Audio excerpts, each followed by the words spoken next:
আসসালামু আলাইকুম বন্ধুরা, আপনারা কেমন আছেন? আপনারা দেখুন একটি লরি কিভাবে মাটির মধ্যে আটকে গিয়েছে।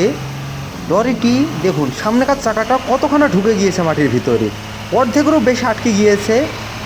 এখন এই লরিটা আটকে গিয়েছে হাজিরনগর সানভাটার উপরে। সানভাটার উপরে বলতে গেলে সানভাটার রাস্তা সাইডে একটি নতুন রাস্তা বাড়ানো হয়েছে।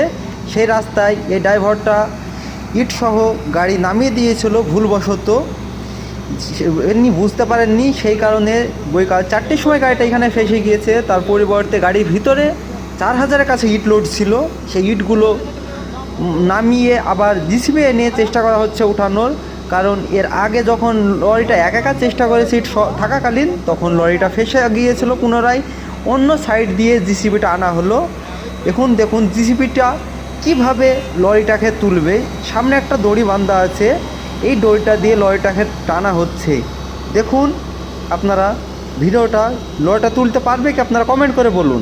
উঠে পড়বে লরিটা, দেখা যাক লরিটা উঠছে কিনা। এই দেখুন উঠে পড়েছে, একটানে উঠে পড়েছে, খুব অসাধারণ। জসিম তুমি খুবই সুন্দর কাজ করেছো, একটানে জসিম তুলে ফেললো লরিটাকে। দেখুন বন্ধুরা লরিটা উঠে গিয়েছে এই মাত্রই। লরিটাকে আবার পুনরায় ইট লোড করা হবে পরবর্তীতে। এখন লরিটার সামনের ভাটা দিয়ে থেকে ঘোরানো হবে। দেখুন লরিটা একটানে উঠে পড়েছে, কি অসাধারণ দক্ষতা জিপি ড্রাইভারে। আপনারা দেখুন, যদি ভালো লাগে থাকে ভিডিওটা আপনারা শেয়ার করবেন, লাইক করবেন, কমেন্ট করে বলুন যে ভিডিওটা কেমন হয়েছে।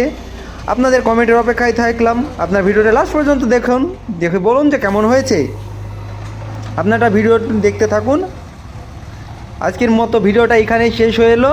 লরিটা দেখুন এই সাইডে ঘোরানো হচ্ছে, এখন লরিটা ভাটা সাইডে চলে যাবে। যে